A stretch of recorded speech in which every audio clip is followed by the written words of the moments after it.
Mesdames et messieurs, bonsoir et merci de préférer la télévision nationale. Voici les titres de ce 20h. L'Union progressiste envisage de parcourir les 117 communes du Bénin. Le parti veut aller à la rencontre des Béninois. Un projet dénommé « Connaître le Bénin » a été lancé hier au siège national du parti. Gléroué 2019, l'Indigo était à l'honneur hier. Un défilé de mode riche en couleurs a eu lieu à la Maison de la Culture de Ouidah. Les détails dans ce 20h.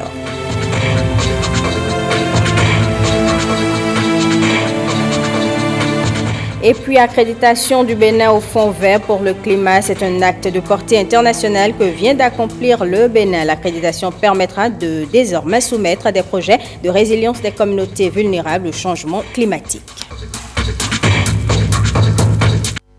Le parti Union progressiste veut parcourir les 117 communes du Bénin. Objectif, aller toucher du doigt les réalités que vivent les populations de toutes les contrées du Bénin. Un projet dénommé « Connaître le Bénin » a ainsi vu le jour. Le projet a été lancé hier au siège national du parti. Marcela Rossi. Connaître le Bénin, c'est le nouveau projet en cours d'exécution chez les progressistes. Les jeunes du parti sont engagés pour la découverte des réalités de leurs concitoyens pour mieux porter le parti et maintenir le cap. On a l'habitude de penser que dans les autres villes ou dans les autres communes, tout va pour le mieux. Mais sans y aller, vivre les réalités, on ne peut pas savoir ce qui se passe réellement. C'est pour ça que l'Union progressiste a décidé d'initier ce projet. L'intérêt de ce projet ne se limite pas seulement au niveau des débats. Pour l'honorable Sedami Fagla, cela va bien au-delà. Ça ouvre l'esprit, ça vous permet de juger votre concitoyen même différemment, de comprendre ses besoins, de comprendre ses aspirations. Et on attend qu'à leur retour, ils nous fassent un bon rapport, un rapport assez exhaustif de tout ceci, pour que nous-mêmes on puisse s'asseoir sur ça pour définir la stratégie du parti dans les différentes contrées. C'est un projet qui suit la ligne directrice du parti avec sa devise « Patriotisme, travail, solidarité ». C'est un projet que je vais dire solidaire, où on vient, on vit dans les familles, on mange ce que les gens mangent tous les jours, donc il n'y a pas un budget particulier pour ça. Ce n'est pas un budget que vous pouvez imaginer lourd, c'est un budget très léger. C'est un projet vraiment qui est progressiste. Cette tournée de découverte du Bénin, qui est à sa deuxième phase, est partie du 7 au 13 décembre 2019. Le collectif des jeunes pour un sursaut patriotique était face à la presse hier, une occasion pour ses membres de dénoncer certains faits. Ils ont également passé en revue quelques questions liées à l'actualité au Bénin. On écoute le président du collectif au micro de Rachidat Biomama et Evariste Zomaou. L'acte 1 que Patrice Talon a posé, c'est le dialogue politique qu'il a voulu et convoqué de façon responsable et qui a été pour nous une réussite. Ça a été un segment pour la paix. La suite, vous la connaissez. Et c'est un soulagement pour nous, membres influents du CMP. Le CMP, par ma voix, vous invite à rester très pacifique, vous et le peuple béninois, dans vos propos, dans vos démarches, dans vos rêves, dans vos maisons, dans vos marchés, dans vos églises, dans vos couvents, dans vos tenues. Au vu du bilan qu'a présenté le président du comité de mobilisation pour la paix, on peut se dire sans trop se targuer que le CMP essaye de mettre les petits plats dans les grands.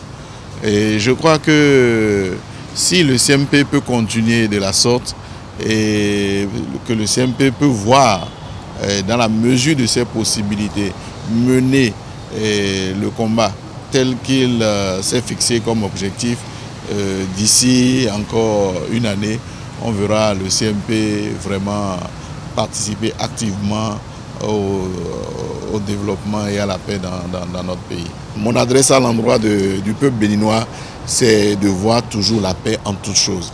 Et cette paix-là, de rechercher la paix de Dieu à travers le Saint-Esprit. Vous venez plutôt de suivre quelques membres du comité de mobilisation pour la paix qui ont fait le bilan de leurs activités. Un budget en baisse d'1 milliard comparé à celui de 2019. Aurélien Agbenossi, le ministre des Affaires étrangères, était devant la commission budgétaire du Parlement à Porto Novo, une commission devant laquelle il a présenté un budget de plus de 27 milliards pour 2020. Suivons ici le ministre Aurélien Agbenossi.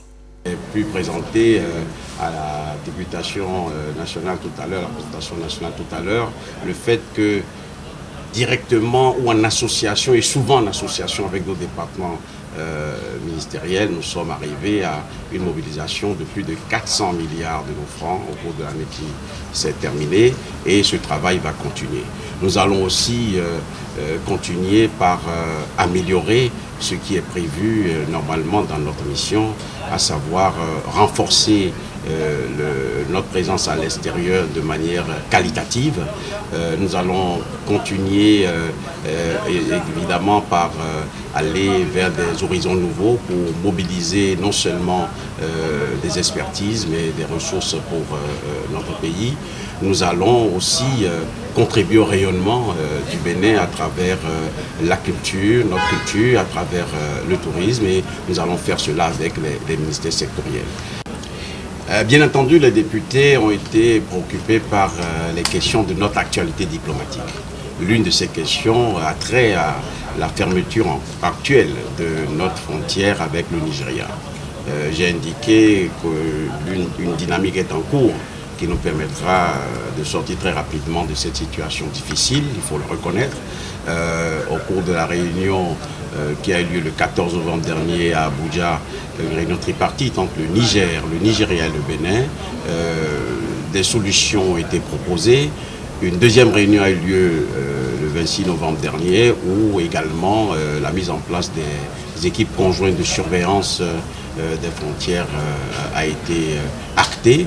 Et donc, vous devez remarquer que nous sommes donc dans un processus qui nous permettra de surmonter ces difficultés-là, d'aller au-devant de chacun de nos États avec des solutions idoines qui permettront au trafic de reprendre. Nous sommes tenus de respecter les textes de la CEDEAO, nous sommes tenus de faire en sorte que la libre circulation des personnes et des biens soit une réalité, redevienne une réalité, et j'ai bien compris du côté de nos amis du Nigeria, comme d'autres pays, que c'est vers cela que nous allons. L'ambassade du Bénin près le Japon fait le bilan de ses activités pour le compte de l'année 2019. À cet effet, elle a invité la presse béninoise à une visite guidée. Rebecca Kenjaoundé et Francis Faton pour le compte-rendu. Des journalistes comme touristes guidés par un commis de l'ambassade du Japon près le Bénin. Ceci n'est pas une excursion de loisirs, mais un tour de l'Atlantique littoral des réalisations du Japon au Bénin. La visite commence par le centre de perfectionnement aux actions post-conflictuelles de déminage et de dépollution, CEPAD, logé dans l'enceinte du camp militaire de Ouida. Ce bâtiment en instance d'inauguration est le fruit de la coopération entre les peuples nippons et béninois. Ceci à travers la troisième phase du projet d'appui au maintien et à la consolidation de la paix, un programme axé sur le renforcement des capacités des officiers. C'est depuis 2008 que le Japon s'est intéressé au CPADD. Pourquoi? Parce que le Japon a constaté que ce que nous faisons ici, nos activités concourent à la réduction de la souffrance humaine en Afrique et dans le monde. Et tout ce qui concourt à la réduction de la souffrance humaine dans le monde, le Japon est présent et contribue à cela. C'est comme ça que le Japon a décidé d'accompagner le CPADD. Et là, il faut dire que l'aventure est très très salutaire pour nous parce que grâce au financement japonais, l'école fait des bons, je dirais, très qualitatifs. D'un coût d'environ 500 millions de francs CFA, la construction de cette infrastructure s'inscrit dans le cadre de la préservation des acquis des deux premières phases du projet, financées par le Japon, respectivement en 2009 pour un montant d'environ 1 milliard de francs CFA et en 2013 pour un montant de 250 millions de francs CFA. cap est ensuite mis sur le complexe scolaire de Godomé-Torgoudo dans la commune. Cette unité pédagogique est l'une des bénéficiaires du projet de construction d'écoles primaires dans le département de l'Atlantique. Grâce à ce projet, 200 salles de classe dans 34 écoles du département seront construites pour un coût global estimé à 7 milliards 285 millions de francs CFA. En février 2021, c'est terminé. C'est ça le lot 1. Donc lot 1, c'est 15 mois. Lot 2, lot 3, c'est 13 mois. Tout ceci dans le but d'assurer de bonnes conditions d'apprentissage de travail aux élèves et aux enseignants. Les bénéficiaires s'en réjouissent à l'avance. Vraiment, nous sommes très heureux de recevoir ce projet-là. On l'attend vivement et nous sommes très contents que nos apprenants apprennent dans des conditions confortables. Ailleurs que dans le domaine de l'éducation, le Japon s'investit également dans le projet d'aménagement du port de pêche de Cotonou et dans celui de la construction du foyer de la femme au port de pêche de Cotonou. Des projets qui ont été respectivement financés par le Japon en 2005 et 2007. Il envisage d'apporter un soutien supplémentaire pour la réparation des machines et autres équipements dans le cadre du projet d'aménagement du port de pêche de Cotonou. Toujours parlant des réalisations du Japon au Bénin, un autre projet a permis de doter le groupement national des sapeurs-pompiers de cette ambulance d'occasion. Une contribution qui s'élève à plus de 87 millions de francs CFA. Les ambulances sont déjà en circulation depuis mars 2019. Toutes ces réalisations viennent une fois encore solidifier les liens de coopération entre les deux pays. Je puis vous assurer que les relations entre le Bénin et le Japon se renforcent et se diversifient dans la recherche de meilleures perspectives des deux peuples. Le récent séjour au Bénin d'une mission composée de 21 chefs d'entreprise japonaises en prospection des opportunités d'investissement est aussi une parfaite illustration. J'espère que les entreprises béninoises saisiront cette opportunité pour s'ouvrir davantage sur le Japon. La coopération japonaise ne compte pas s'arrêter en si bon chemin. Elle veut apporter son soutien à l'amélioration des services de base, constituant le socle des cadres de vie des citoyens béninois. Concrètement, elle vise non seulement à améliorer l'accès à l'eau potable, à l'éducation de qualité, aux services médicaux et de santé, mais aussi à développer la capacité administrative dans divers domaines. Intéressons-nous maintenant à la 3e édition de la Foire internationale de Parakou. L'événement a été lancé dans la localité. Les précisions dans cet élément signé Bertin Adimi. Parakou et de Borgou en général, profitez de cette occasion pour faire de bonnes affaires. Toutes les communes du Borgou se retrouvent dans cet important événement. Cet événement est soutenu par des partenaires de taille. Pour mieux satisfaire sa clientèle, de plus en plus grandissante, dans la région septentrionale, elle a construit son premier site gazier à l'entrée de Parakou. Notre présence aujourd'hui ici est l'occasion pour nous de confirmer à la population de Parakou notre attachement. Et comment ne pas reconnaître à l'initiateur de la Foire internationale de Parakou les mérites qui sont les siens. Monsieur le maire, vous avez réussi là où beaucoup ont échoué. Ayons l'honnêteté intellectuelle de le dire. Ne pas le dire, j'aurais trahi l'histoire. Monsieur le maire, à travers l'organisation pratique de cette fois, vous venez de révéler positivement au monde la commune de Parakou.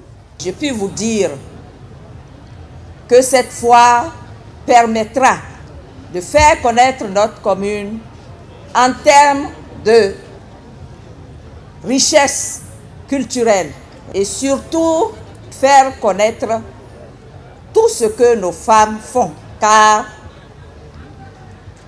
le développement d'un pays ne peut se réaliser sans prendre en compte l'autonomisation économique des femmes. En l'organisation de la Foire internationale de Parakou, le préfet du Borgou note la déclinaison au niveau local des visions et priorités du gouvernement du président Patrice Talon. L'organisation de cette foire est en parfaite adéquation avec la vision du chef de l'État, le président Patrice Talon, qui, soucieux de faire émerger l'économie de notre pays sur le plan international, encourage les échanges commerciaux, les investissements privés, la promotion des petites et moyennes entreprises ainsi que des petites et moyennes industries. Durant presque tout le mois de décembre, Parakou sera le carrefour des échanges commerciaux. Toutes les commodités pour faciliter un bon séjour aux forains sont d'ailleurs prévues. Côté sécurité et santé, il n'a aucun souci à se faire.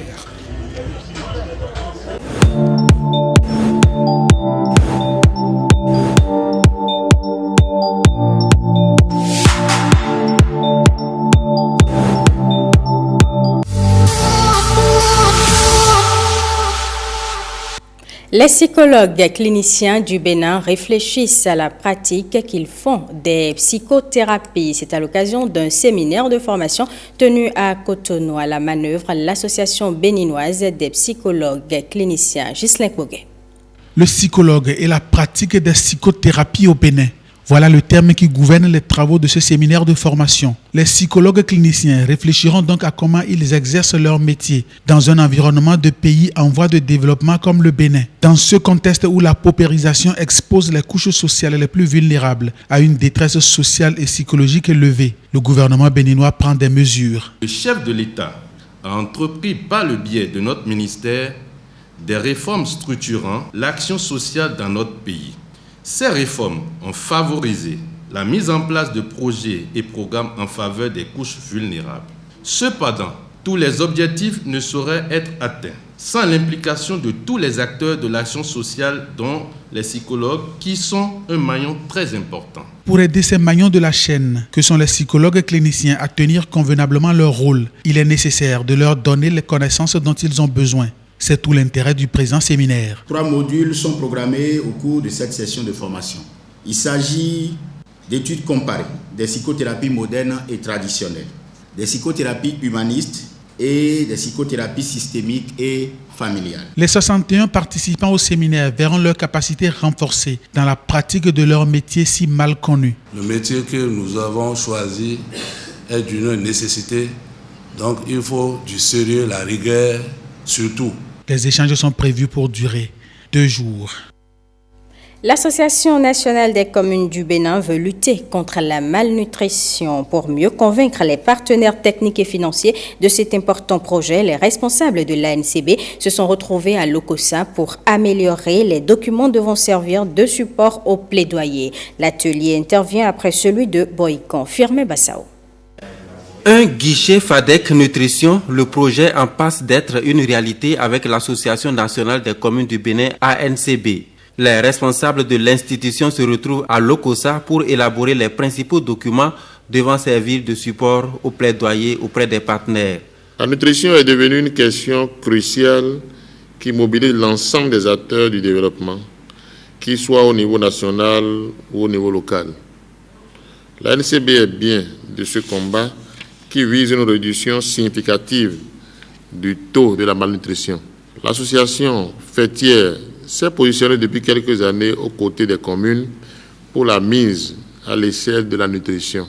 Motivée par les efforts menés par les acteurs communaux pour faire reculer la malnutrition, nous nous sommes engagés à plaider auprès du gouvernement et des partenaires au développement afin que des ressources substantielles soient mises à leur disposition. La question de l'alimentation et de la nutrition constitue aujourd'hui un enjeu majeur pour les communes. Une batterie d'arguments montrant la nécessité et l'urgence d'allouer les ressources importantes à la lutte contre la malnutrition dans les communes sera élaborée au sortir des assises. Et nous avions eu des communes pilotes au départ et nous avions bénéficié d'un crédit qui s'est achevé. Et aujourd'hui, force est de constater que les enfants de 0 à 3 ans qui évoluent vers 5 ans, leur comportement, si vous en avez à la maison, et qui sont nourris au lait maternel pendant les 6 mois de leur première année de naissance, ont des comportements totalement différents. Ils vous posent des questions impossibles, ils ont des réactions impossibles. Ils reconnaissent le remplement de votre voiture, de votre moto, quand vous apparaissez au portail et disent à leur maman, c'est Pépé qui vient. Et leur santé est robuste. Tous les indices portent à croire que ce que nous faisons est qualitatif et d'une qualité à nulle autre pareille. J'avoue que nous faisons le constat chaque jour que si nous investissons plus dans l'homme, le développement sera beaucoup plus durable. Parce que l'enfant qui rate sa croissance, il sera maladif toute sa vie. L'enfant qui rate l'éducation, parce que malade tout le temps, il ne sera pas un enfant épanoui. Le présent atelier est financé par la Banque mondiale à travers le projet de nutrition et de développement de la petite enfance PNDPE. Contrôle de la qualité des produits de consommation dans le Mono. L'opération est entrée dans sa phase active depuis jeudi. Le directeur départemental de l'industrie et du commerce du Mono Koufo a effectué une descente au marché de commerce. D'importantes quantités de produits de toutes sortes ont été détectées et saisies par la direction du commerce. On retrouve Firmin Bassao et Judicaël Aïna. Opération de contrôle grandeur nature de la direction départementale de l'industrie et du commerce Mono Koufo. Nous sommes dans le marché de Komé. Une visite inopinée du directeur départemental du commerce et de l'industrie qui vise à traquer les commerçants véreux qui tentent à livrer aux populations des produits impropres à la consommation. Première boutique visitée, première saisine. Boissons en canette ou en bidon, pâtes alimentaires et même des produits cosmétiques sont passés au scanner. Cette opération entre dans le cadre de ce que nous appelons les contrôles de fin d'année. Donc c'est pour protéger les consommateurs contre la volonté délibérée de certains opérateurs économiques de vendre des produits impropres à la consommation en période de fête. Et c'est l'étape même de la phase répressive du contrôle. Et nous avons constaté malheureusement que des commerçants continuent de vendre des produits périmés. Je profite également pour rassurer la population que la direction départementale de l'industrie du commerce du Mono du Koufo est sur le terrain. Chaque jour, même les nuits, nous irons dans les marchés les nuits avec bien sûr l'autorisation des autorités compétentes. Nous avons convoqué les opérateurs économiques, ça c'est la procédure. Ils vont arriver, nous allons rédiger le PV et leur infliger une sanction. En cette période de fin d'année, des produits avariés et impropres à la consommation sont déversés sur le marché à des prix défiant toute concurrence. Ce contrôle n'est que le début d'une opération qui va durer plusieurs semaines. Une rencontre régionale de coopération internationale communale s'est tenue à Boïcon. Il s'agit des assises entre les villes et communes de la Belgique et celles de quelques pays d'Afrique de l'Ouest, dont le Bénin. C'est une rencontre d'échange et de partage d'expériences de bonnes pratiques en matière de gouvernance locale. Ronald Robinson pour les détails. Des délégations venues de la Belgique, du Maroc, du Niger, du Sénégal prennent part à des assises d'échange et de partage d'expériences de bonnes pratiques entre les villes flamandes et africaines d'une part et entre communes africaines d'autre part. C'est à la faveur de la rencontre régionale de coopération internationale communale organisée par l'Association nationale des communes du Bénin en partenariat avec l'Association des villes et communes flamandes. Si aujourd'hui la commission thématique genre Affaires sociales et participation citoyenne de l'ANCB fonctionne et tient régulièrement ses sessions, c'est grâce à l'appui financier du programme ANCB-VVG, fruit de notre partenariat. La mise en place des points focaux genre dans 12 communes et leur formation, l'amélioration de la prise en charge du genre dans les documents de planification locale, la réalisation d'une étude sur les besoins des communes en matière de promotion genre, l'appui au réseau des femmes élues conseillères sont autant de réalisations à mettre à l'actif de notre partenariat avec la VVG. On en a 4 ici au Bénin depuis 2010, auquel s'est ajouté le partenariat entre l'ANCB et la VVG en 2017. Et je suis très contente qu'après ce temps-là, il y a encore un autre partenariat qui s'est ajouté ici au Bénin. C'est le partenariat entre la commune de Perere et la commune d'Anzegem en Belgique. Ces actions aux impacts importants dans l'amélioration de la gouvernance au niveau des administrations locales ne représentent qu'une infime partie de l'engagement des collectivités territoriales flamandes et de leurs associations fêtières aux côtés des communes africaines. En plus du Bénin, elles interviennent auprès des gouvernements locaux du Maroc, du Niger et du Sénégal sur plusieurs thématiques partagées par les villes de ces pays africains. Les quelques jours que vous allez passer ici ensemble vous permettront d'échanger sur des thématiques telles que les objectifs de développement durable, la coopération internationale communale, le monitoring et l'évaluation, le champ basse. Vous effectuerez également des visites de terrain pour partager et apprécier les expériences des communes béninoises en matière de gestion des marchés, en matière de guichet unique, qui est un outil formidable de mobilisation et de sécurisation des recettes dans nos communes au Bénin, de développement de l'économie locale et également en matière de l'état civil. Ce partenariat entre les villes et communes flamandes et les collectivités territoriales africaines prend en compte presque tous les domaines de la vie locale et contribue significativement au développement des territoires africains. Pendant ce temps, l'Organisation de l'aviation civile internationale célèbre 115 ans d'existence. Créée depuis 1944 lors de la Convention de Chicago, l'OACI s'impose comme la pierre angulaire de l'Organisation de transport aérien sur le plan mondial. Le thème au cœur de cette célébration est 115 ans à connecter le monde. On écoute le ministre des Infrastructures et des Transports qui a délivré un message à l'occasion. Il est au micro de Estelle Dokbonou et de Evariste Zomao. 75 ans à connecter le monde. 75 années de progrès au niveau mondial. C'est également 58 années d'histoire de l'aviation de notre pays, le Bénin. En effet, le Bénin a adhéré à la Convention de Chicago le 29 mai 1961 et entend à l'avenir relever certains défis majeurs de développement en matière de sécurité et de sûreté en aviation civile.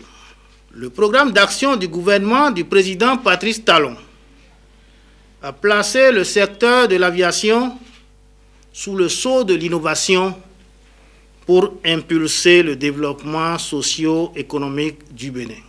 Doter l'aviation civile béninoise d'un nouvel aéroport et d'une compagnie aérienne internationale est le principal gage de connecter davantage notre pays au reste du monde. Plusieurs chantiers sont déjà lancés dans ce cadre. Il s'agit notamment de la rénovation et de la modernisation de l'aéroport international Cardinal Bernardin Gantin de Kadiaou, de la construction du nouvel aéroport de Glodjigbe, dont les études de conception sont très avancées. Chers compatriotes, pour marquer ce 75e anniversaire de l'OACI, le Bénin a confectionné des tempos au logo de cette institution. Je voudrais donc saisir cette occasion pour procéder au lancement officiel de ces tempos. Je voudrais par la même occasion exprimer mes remerciements à la Poste du Bénin qui a édité cet impôt. J'exhorte tous les Béninois à se procurer ces thèmes pour témoigner leur soutien aux activités de l'OACI et à la promotion de l'aviation civile internationale. Je vous le disais dans les titres, c'est un acte de portée internationale que vient d'accomplir le Bénin, l'accréditation du Fonds national pour l'environnement et le climat au Fonds vert pour le climat. Une accréditation qui permet au Bénin de soumettre désormais des projets de résilience des communautés vulnérables au changement climatique. William Choki. Remise officielle du document, c'est l'accréditation Master Agreement, une remise qui marque la fin du processus d'accréditation du Fonds national pour l'environnement et le climat au Fonds vert pour le climat. Un résultat engrangé au cours de cette COP. C'est un document qui contient les arrangements légaux entre le FNEC à ce prestigieux mécanisme financier dont tous les pays les moins avancés rêvent, l'ACER. C'est votre détermination, on en est arrivé au bout avec des résultats tout à fait élogieux et ouvrant d'excellentes perspectives. Le challenge désormais est la soumission des projets structurants, innovants et intégrés, susceptibles d'accroître la résilience des communautés vulnérables au changement climatique. Nous avons fermé une page de l'histoire et que nous ouvrons une autre page, que l'engagement de l'autorité nationale désignée à la fin de ce processus doit également continuer pour que nous ayons des projets innovants. Le Bénin devient ainsi le premier pays de l'Afrique de l'Ouest en tant qu'entité nationale de mise en œuvre des projets du Fonds vert pour le climat, un pas de géant fait dans la résolution des défis climatiques. On parle maintenant de la première édition de la journée du Niébé qui a eu lieu. L'initiative entre dans le cadre du projet d'innovation pour le développement des produits à base de Niébé au Bénin. L'objectif est de valoriser ce produit alimentaire. Fifam Salomé Atadedji, Calvador Awano. Le Niébé est un aliment très nutritif assez consommé au Bénin. Il intervient dans la préparation de plusieurs mets tels que atassi, abobo, ata et adoé. Ses vertus nutritives sont nombreuses. Nous avons constaté, nous avons identifié le niébé comme une denrée qui est très riche en fibres, très riche en protéines, très riche en vitamines et très riche en minéraux. Le projet Increasing Coffee Value Chain Sustainability in West Africa through Product and Process Innovation, ICOPI, œuvre pour la promotion et la valorisation de cet aliment, ce qui explique la célébration de la journée du Niébé. Aujourd'hui, nous avons le ata en farine instantanée, le adoé en farine instantanée, le fechouata en farine instantanée. Et on va faire beaucoup grâce à ICOPI et à l'ARES. Beaucoup de personnes sont réticentes à la consommation de cette denrée alimentaire parce qu'elle leur causerait des troubles digestifs. À ce propos, le projet ICOPI, grâce à ses recherches, rassure. Le projet a visé à, tout en préservant les valeurs nutritives du produit, éliminer tous les facteurs d'inconfort, par exemple. Les facteurs de flatulence, ce sont des sucres, des alpha-galactosides, qui sont des substances qui peuvent être éliminées à travers la technologie. Cette transformation du système agroalimentaire requiert une forte structuration et une bonne organisation des chaînes de valeur depuis la production jusqu'à la consommation. Les études réalisées ont concerné la structuration de la filière et la professionnalisation des artisanes, l'optimisation des procédés de transformation, l'évaluation de la consommation du niébé par la population béninoise, l'amélioration de la qualité nutritionnelle des produits à base de niébé et leur adaptation aux attentes des consommateurs béninois. Grâce à cette innovation du projet ICOPI, tout le monde peut désormais consommer les plats concoctés à base de niébé sans craindre un quelconque problème de digestion. Et puis la valorisation des créations artistiques locales s'invite dans le festival culturel Glehwehwe à Ouida. C'est à travers la nuit de l'Indigo où un défilé de mode riche en couleurs a tenu en haleine autorités, parents et amis. C'était à la Maison de la Culture de Ouida. Bernal Djogbe, Jérôme Hongbo.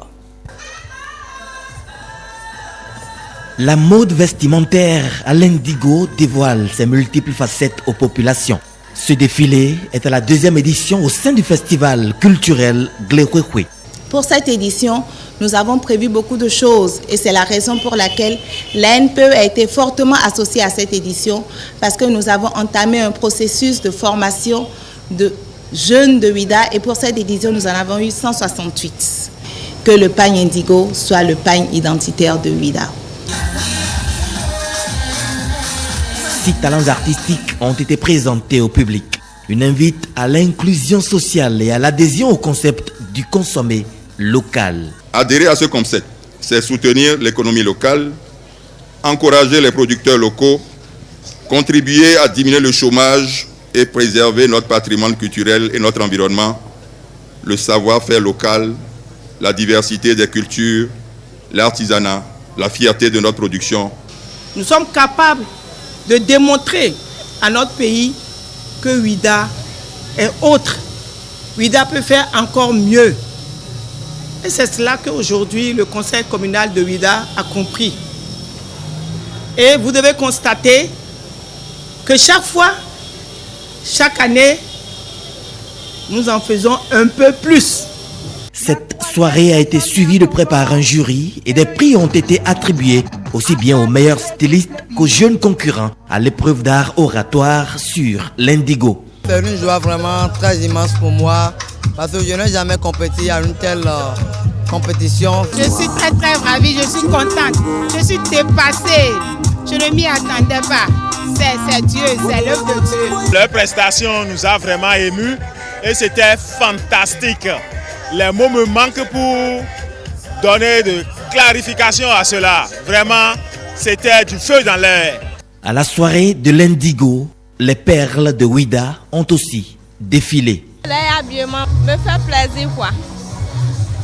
C'est pour cela que je suis contente. Je trouve que c'est un formidable événement, c'est un très très bel événement et je suis sûr que tout le monde ici a profité de la soirée et va profiter de tout le week-end puisque ça dure jusqu'à dimanche. Si ça pouvait se faire de temps en temps, ça nous ferait plaisir parce que ça nous rappelle beaucoup des choses pour ne pas oublier notre nation, surtout les habillements que nos parents faisaient entre-temps et qu'aujourd'hui nous voulons oublier ça. Il faudrait que nous, Africains, que nous ne commencions pas à aimer nos trucs locaux parce que les trucs importés, ça n'apporte rien à notre économie. Il vaut mieux promouvoir nos artistes et nos artisans locaux pour contribuer à l'économie et au développement de l'Afrique et du Bénin. Ce fut une très belle fête, haut en couleurs et en musique, des mots, de la littérature, de la mode. J'ai vu beaucoup de joie, des yeux qui brillaient, des gens qui ont gagné des lots. Je pense que c'est une belle fête à renouveler chaque année.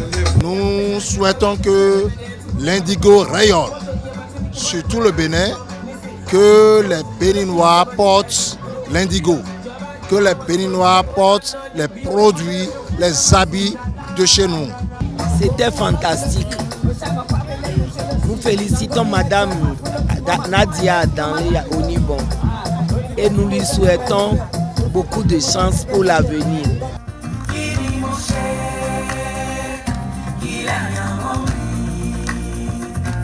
Biblo nous le faut et a ti ko da unkere a nous qui kon de nous na de nous de et na ko nous ko bo yue bo me tule na khle me voulait bo mi na monte autant de gle ko si nous ko yo vimiton le mi zen do ko te bodoro noara. Les manifestations de Glekwekwe 2019 seront bouclées le dimanche 8 décembre. Ce sera tout pour ce journal et merci pour votre aimable attention.